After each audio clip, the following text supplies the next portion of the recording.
Franklinville, 1940. The alley was a serpent, twisting through the heart of the city. A cold wind whispered through the fire escapes, carrying with it the scent of rain and fear. The cobblestone street, slick with a recent downpour, reflected the dim glow of the gaslights like a shattered mirror. It was here, in this shadowy labyrinth, that the enigma of 1940 unfolded. Detective Miller, a man hardened by years on the force, pushed his fedora back. The weight of countless unsolved cases and the ghosts of the past bore down on him. He surveyed the scene with a practiced eye. His eyes, weary but sharp, missed nothing. Every detail, every clue was a piece of the puzzle he was determined to solve. A group of anxious onlookers huddled at the alley's entrance, their faces pale in the flickering gaslight. Whispers of fear and curiosity filled the air as they speculated about the night's grim events. Among them stood a woman, her face veiled in shadow, her gloved hand clutching a crumpled telegram. Her eyes darted nervously, as if she held a secret too heavy to bear. A man with shifty eyes and a nervous twitch lingered near the back of the crowd. His presence was unsettling, as if he knew more than he let on, and was waiting for the right moment to slip away unnoticed. Rain had washed the alley clean, save for a single chilling detail. The air was thick with the scent of damp earth and the distant hum of the city, muffled by the relentless downpour. A hat, a fedora much like Miller's own, lay upturned in a puddle. It seemed almost deliberately placed, as if waiting to be discovered. Beneath it, a scattering of papers, their inked words bleeding into the water, creating an abstract painting of despair. The rain had turned the ink into a murky blur, making the words almost unreadable. Miller knelt, his eyes scanning the documents.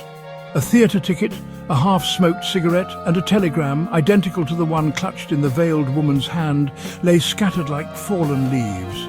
Each item told a fragment of a story, a narrative waiting to be pieced together. The theatre ticket was damp but legible, hinting at a night of drama. The cigarette, still faintly smouldering, suggested a recent presence. The telegram, with its cryptic message, was the most puzzling of all. Each clue was a whisper, but the voice was lost in the wind.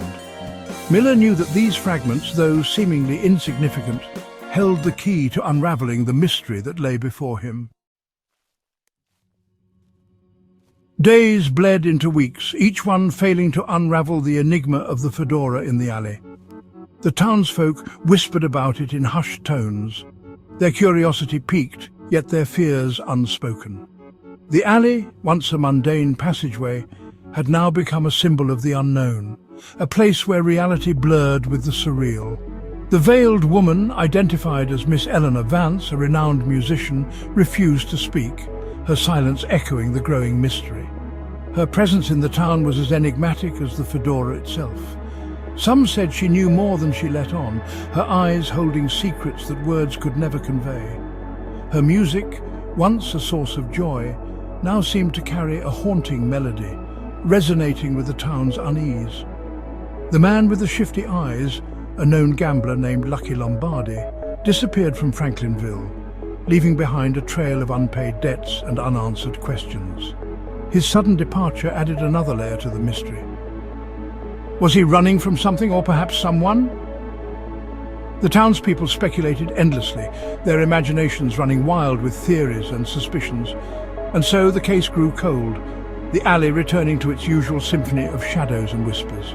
The once vibrant discussions faded, replaced by a resigned acceptance. The alley, now a silent witness to the town's forgotten fears, continued to hold its secrets close, the whispers in the wind, a constant reminder of the unresolved. The fedora in the puddle, the scattered clues, the missing gambler, all faded into the fabric of Franklinville, a chilling reminder that some mysteries are destined to remain unsolved. The town moved on, but the alley remained, a silent testament to the enigma that once gripped it. In the end, the whispers in the wind were all that was left, a haunting echo of a mystery that time could not erase.